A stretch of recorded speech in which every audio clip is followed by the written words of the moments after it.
Good day, I'm Stephen McHugh and this is your JIS News for Thursday, January 12. For the next 3 months, the police will be placing increased focus on violence reduction and the maintenance of public order. Newly appointed Acting Commissioner of Police, ACP Novelet Grant, made that announcement in a media briefing yesterday. So for my 90 days, acting in this capacity, we will work together internally and we will work externally with the public. We expect compliance from citizens and we expect the police to enforce the law without favor, affection, malice, or ill will. ACP Grant says violence reduction will be targeted through strategic and focused deployment of assets, especially in high-crime divisions. Operation Tidal Wave, which involves heightened and targeted police activities, is to be re-energized with the support of specialist formations and the JDF. The acting police commissioner says the Community Safety and Security Branch will also be a lot more visible to do complementary crime prevention and reduction work. Special focus will be on gender-based and domestic violence, youth violence, community violence, conflict management, and they have been mandated already to intensify the work to be done in Western Jamaica. Predial larceny prevention and counter-gang operations will also be ramped up, and there is to be an increase in narcotics work. The Get the Guns campaign will continue. In the meantime, the Acting Commissioner of Police is again calling on citizens to support law enforcement's efforts to arrest Jamaica's crime problem and reduce the country's high murder rate. In 2016, Jamaica recorded 1,350 murders, 81% committed using the gun and 65.6% gang-related. We should all as Jamaicans consider this shameful and alarming because every single life matters. Crime and violence in Jamaica is a multifaceted and complex phenomenon. Law enforcement cannot be the only solution. Hence, there's this constant call for social intervention. Even as she decries the state of Jamaica's crime situation, ACP Grant says the police are finding success in their operations. In 2016, the JCF had a murder clear-up rate of 57% and arrested 1,436 persons for breaches of the Firearms Act. 16,932 offensive weapons were seized, including 689 guns. 9,376 rounds of ammunition were also seized under the Get the Guns campaign, and 1,549 stolen motor vehicles recovered. The narcotics unit seized 34,627 pounds of ganja and 1,240.8 kilograms of cocaine with an estimated value of $11 million. The National Strategic Anti-Gang Unit impacted 20 gangs, resulting in 356 members being arrested for gang-related charges.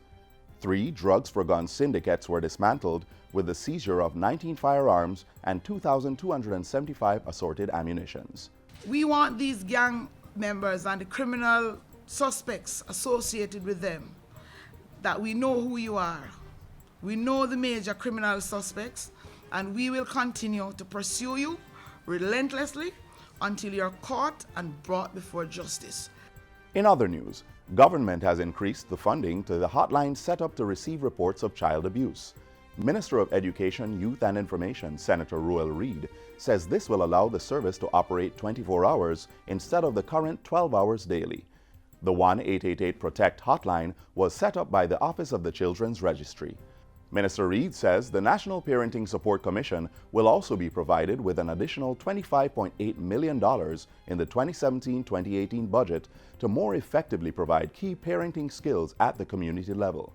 These moves are in response to recent reports of abuse against minors, including the case involving a 15-year-old girl who was allegedly found in a compromising position with a 64-year-old minister of religion. Given the grave nature of the allegations, the response must be swift in ensuring that the welfare of the minors and siblings involved are taken care of, and also that the law is fully enforced in accordance with due process.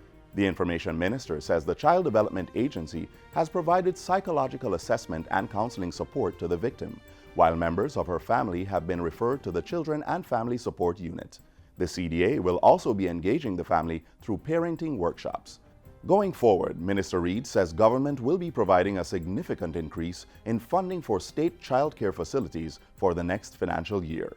So I just want us to know that we're not only hearing the cries of the children and Jamaica generally, but we are responding in a very positive and fulsome way. The procurement of goods and services for projects financed by the Inter-American Development Bank, IDB, can now be done through the National Procurement System of Jamaica. This was finalized on Wednesday with a signing between the Ministry of Finance and the IDB for partial use of the system. Finance Minister Audley Shaw says the agreement is a clear indication of the IDB's confidence in the strides Jamaica continues to make in procurement reform. The government welcomes this marked achievement and anticipates that the gains to be realized through the implementation of this agreement will be used as a catalyst that will positively impact the success of future projects in Jamaica as we strive to achieve sustained economic growth and the prosperity for our island. The IDB signing is the first with a Caribbean country. General Manager of the Country Department Caribbean Group, Therese Turner-Jones, says the IDB acknowledges the growth in Jamaica's governance systems, which has put it on par with other Latin American countries.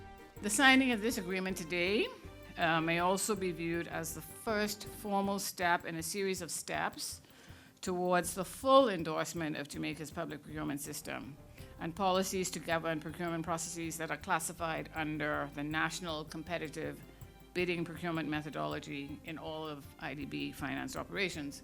And finally, Prime Minister Andrew Holness has met with his Israeli counterpart Benjamin Netanyahu in Jerusalem and has invited him to make an official visit to Jamaica. The two men discussed possibilities for cooperation in water, agriculture, and domestic security. Pointing to Israel's advances in technology and agriculture, Mr. Holness said the potential for cooperation between the two countries was great. Israeli Prime Minister Netanyahu, meanwhile, said the first ever visit of a Jamaican Prime Minister to Israel was of great significance. He welcomed the opportunity to extend cooperation between both countries and thanked Jamaica for its support of Israel in international affairs. Prime Minister Andrew Holness is on a 3-day working visit to Israel. Minister Horace Chang is in charge of the government until his return on January 15. And that's it for JIS News Today. I'm Stephen McHugh. Thanks for watching.